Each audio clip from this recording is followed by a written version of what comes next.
Hey friends, let me show you how I made a delicious apple blueberry cranberry sourdough loaf. 2 small apples, I diced them up. My mother-in-law gave me these dried blueberries, about that much, okay? Then I put in some dried cranberries, about that much. And then a little bit of water into my pan so that I could kind of steam the fruit. Really, I just want to soften my apples a little bit at this step. You could totally add brown sugar if you want it to be bad here, but I'm trying to stay away from extra sugar right now. So here's how I made my loaf, starting out with water. Then I added a little vanilla to it. And then my beautiful sourdough starter. I had to show her off for y'all. She was looking nice and plump.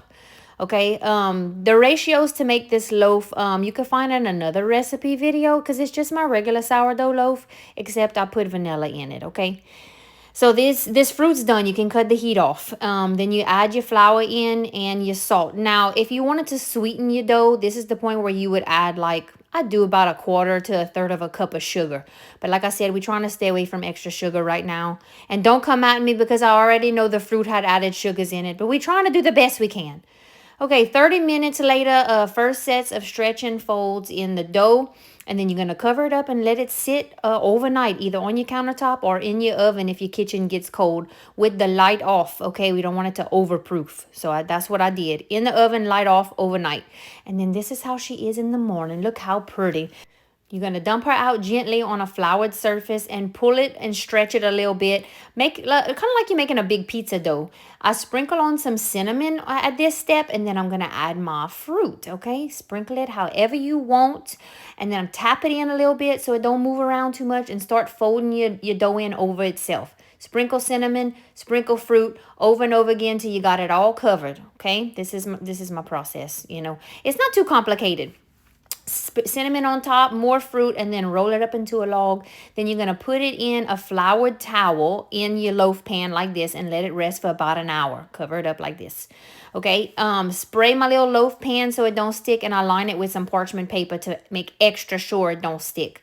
Pinch the seams together and just make it look as pretty as you can. Then give it a little score and bake it in your oven at 375 for about an hour to an hour and 15 minutes. Check the temperature, okay? At an hour, I checked it. It's supposed to be 200 degrees when it's done. It wasn't ready. The fruit makes it take longer. Like this plain loaf that I made on the side, at an hour, it was ready.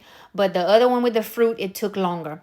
You see that water at the bottom in that pan? I put some hot boiling water in there, and it made like a steam bath for the bread, and I find the crust doesn't come out as hard. Y'all, smelling so good up in my kitchen. This is her. This is the loaves, and I put some butter on top of the loaves whenever I take them out so that the crust can kind of soften a little bit on top. That's optional, but that's what I do. Now, for the moment you've been waiting for, let's cut her open.